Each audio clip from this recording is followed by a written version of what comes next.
Previously on Sailing Joco, we arrived to the drop-dead gorgeous island of Antigua with crystal clear blue water, a playground for the rich and famous, overwater bungalows, jaw-droppingly massive super yachts, and beautiful expansive views over the iconic English harbor. We could get used to this. We also visited some ports, #history, and viewed up close a rowboat that had just traveled across the Atlantic. We rented a car to help a fellow cruiser in need and toured the capital of St. John, where we had some incredibly tasty local food. Jeff professed his love to me via sand sculpture, and we topped our 2 weeks off with this fantastic sunset, which brings us to now. Hi, we're Kristen and Jeff, and we bought our vintage Hallberg Rassy sailboat 5 years ago with zero experience and have been cruising, doing boat work in tropical places, ever since. Subscribe to follow our journey as we sail the Caribbean and beyond. Goodbye, Antigua. Maybe see you again another time. Look at these beautiful rolling hills in the watercolor. Second to none. Second to Bahamas. You may be wondering, why are we in such a rush to leave this beautiful island?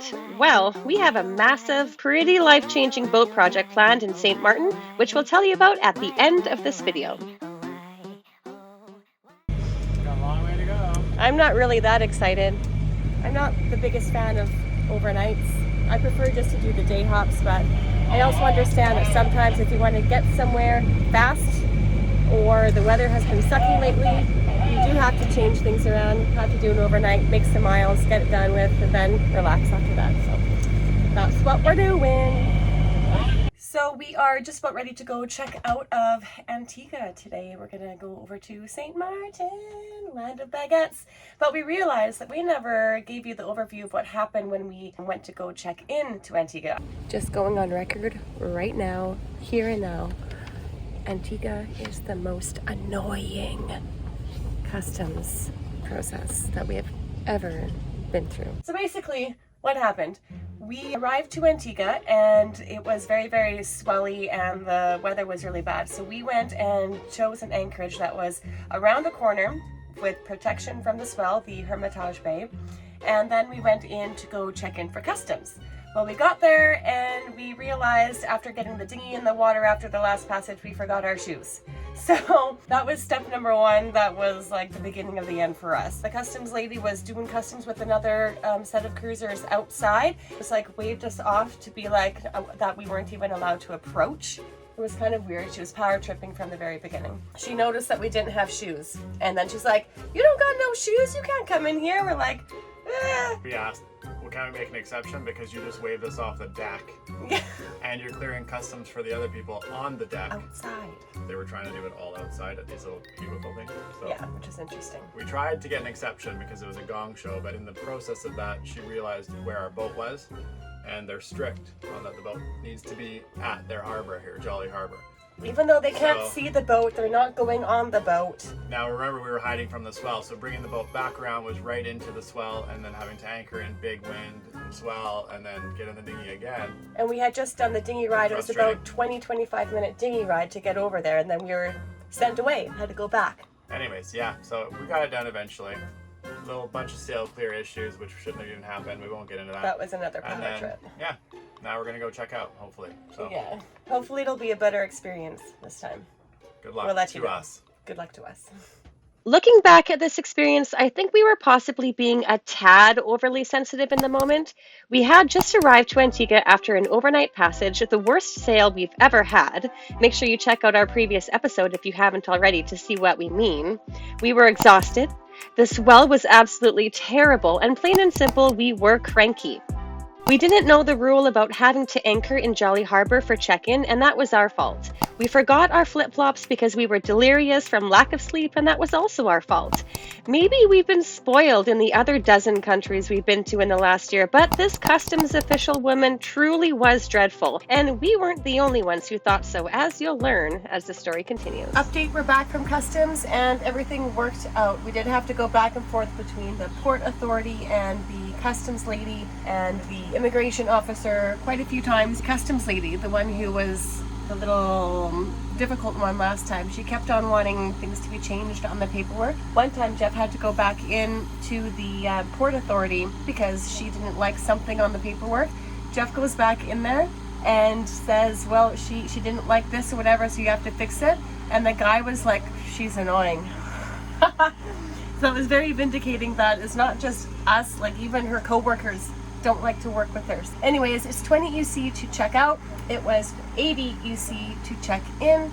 That is based on your boat size as well though, so that will change for everybody. And we're just getting ourselves ready, having a breakfast smoothie, get ready to take off in a couple of hours. You can see the race boat's doing another racing practice time. And look at that, you can see Montserrat in the distance. Pretty. Conditions should be pretty mild. It's going to be on a beam to broad reach. Right now we're leaving the harbor and we have about 7 knots of wind, so that's interesting. Hopefully it'll pick up a little bit and help us to get out of the harbor. As our passage goes on overnight and everything, the wind will be picking up a bit. I think the highest that we saw was, what, 20 knots? Honey, is that right? 20 knots. The seas are going to build a little bit as we arrive over to St. Martin, but gotta do what you gotta do. The rest of the days are not going to be good for passage. This was the only option that we had for another week or so just gotta take it. We are on a beautiful beam reach for the first part of our sail here. Everything looks great. Telltales are happy. Sails are full and happy. 12 knots. 11 knots right there. And our speed, we are going 4-3? We went 5 knots when you started the video. 5 knots? Wow! Yeah, we're blazing! Woohoo! This is a perfect sailing day so far. This, everyone, is called foreshadowing, a warning or indication of a future event, a narrative device in which a storyteller gives an advance hint of what is to come later in the story. Remember that. A quick break to shout out our amazing patrons. Mike C., Wolfgang B., Aid Bateman, William Tubbs, Dennis and Sarah Collins, Colin and Stephanie Ibbett, Alan Sherrill, Kate Fidel, Sivan and Travis LaMarche, Lindsay and Bruce Fraser, Brad and Jen Ibbett, Stevie Blanc, Sheen Marine, Alan Onderdonk, and Lucy and Peter Haggerty. We appreciate you all so much. Get in the train. Passenger princess is what I am. Wow. 5-5. I think that's a good name. Passenger princess. They call her passenger princess. Well, do you all know day, that song? 'cause she sits along the sailboat watching waves. I don't know. There's this song called Pineapple Princess, and it's a Hawaiian song that we really like. I guess I can be a pineapple passenger princess. Freaking rocking. Whoa! 5-5. 5-6. Good, let's put this in the bank. Yes, I mean, we get there we're gonna earlier. get there. Well, I think we are gonna get there early. The seas are building right now, though. Uh-oh, we're going side to side a little bit, so... A little bit. Okay, you got a long way to go there, We'll sweetheart. see, we'll Passenger see. princess. For those of you that don't know what we're making fun of, it's the Pineapple Princess song. You should listen to it. It's like the I cutest just song said ever. all this from a Hawaiian song. I just said the whole The song is called Pineapple Princess. Did you say that? Yes, Oh yes, my I god. said that too. I was filming you without listening. Whoa. Shocker. Okay, well, which one are you? Pineapple Princess or Passenger Princess? I'm a pineapple passenger princess. Yeah, you can't have Duh. both. You get one. No, I want them all. This conversation. I'm your pineapple princess, Captain. Wow. I'll take Woo! This is like the best sail ever, don't you think?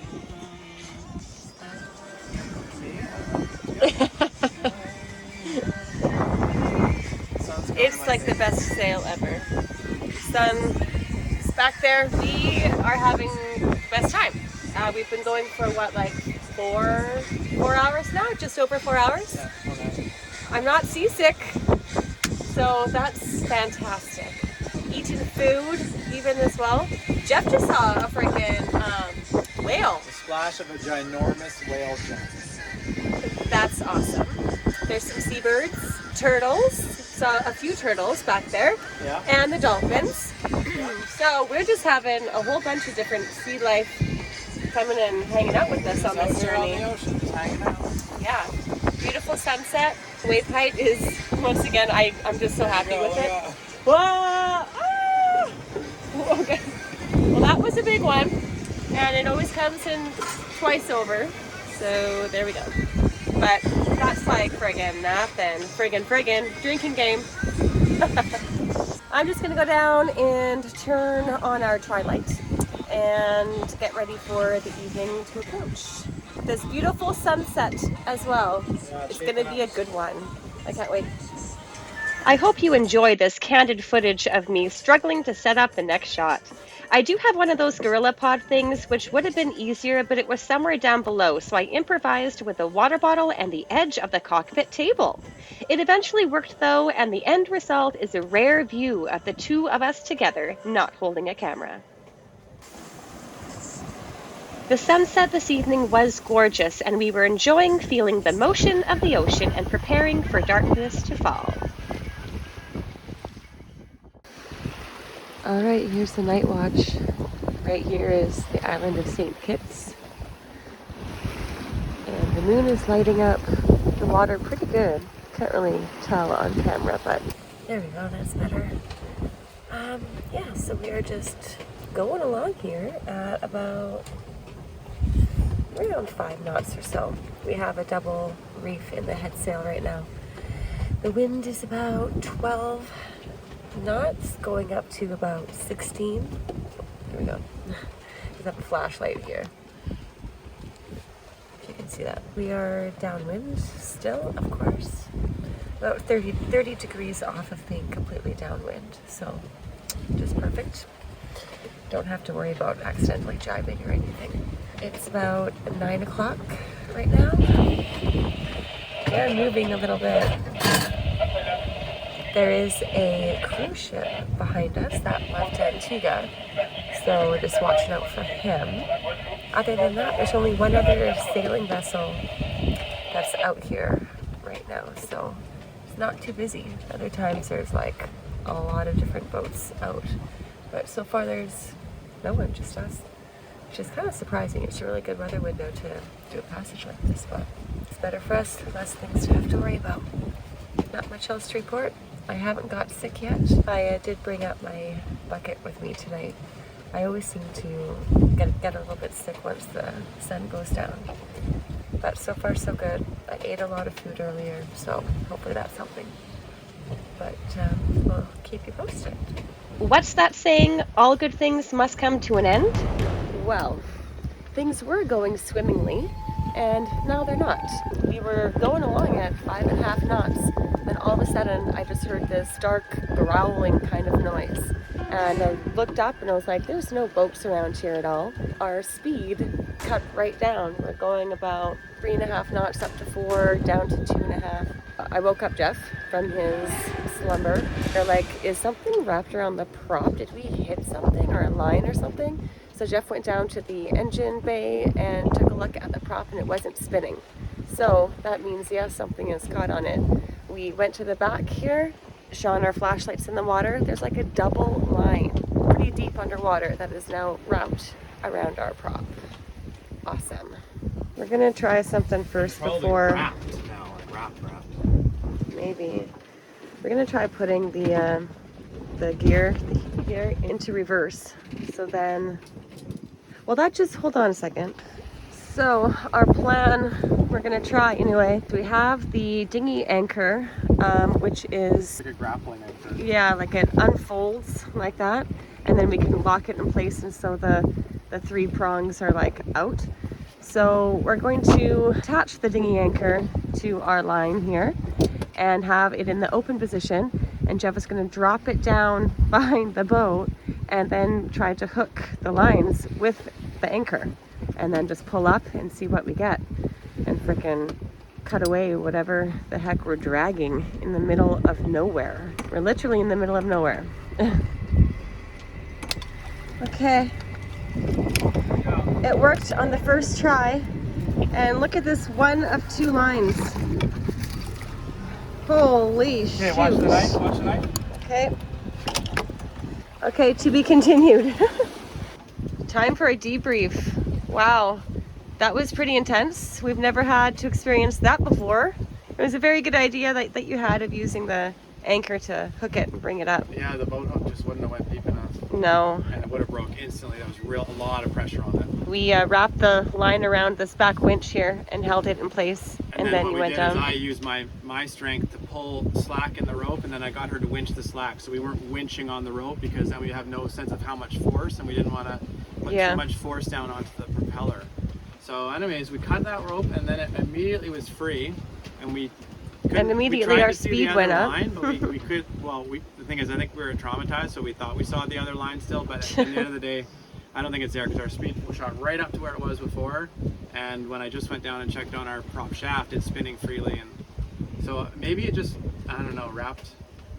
Yeah, I don't know what the hell happened there, but I guess we still will we'll attempt to bring it in an anchor without the motor. Yeah, and under that way sail. we can just wait till we have good daylight, and I'll jump down there and I'll take a look. First, I'll make sure the zinc is still on there. And make sure that the prop isn't looking bent to your naked eye anyway. I don't think so. The other good thing, by the way, is we had it in neutral, so none of that pressure transferred into the transmission.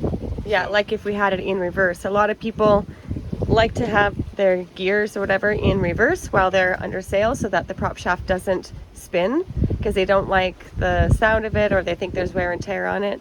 So if it was in reverse, that would have probably been bad for something being wrapped on it. Holes on the prop shaft out through the coupler out of the transmission. But I'm assuming it's strong enough to handle that. There's no leakage coming in the engine bay from anything, is there? Not that I saw. Okay.